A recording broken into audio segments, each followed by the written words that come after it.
এই নতুন গাছ পাকা টমেটো একটা পাইছি, বিসমিল্লাহ।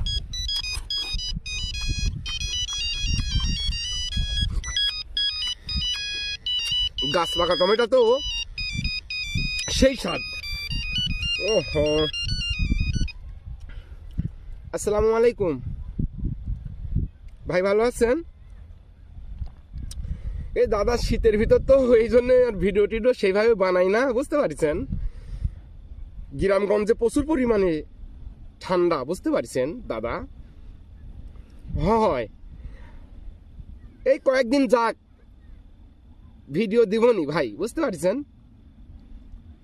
আচ্ছা ঠিক আছে। এ কাঁচা টমেটো খাচ্ছি গাছ পাকা, সেরকম স্বাদ লাগতেছে দাদা। এত স্বাদ কি জন্যে? কঠিন স্বাদ। আচ্ছা ভালো থাকেন, টাটা।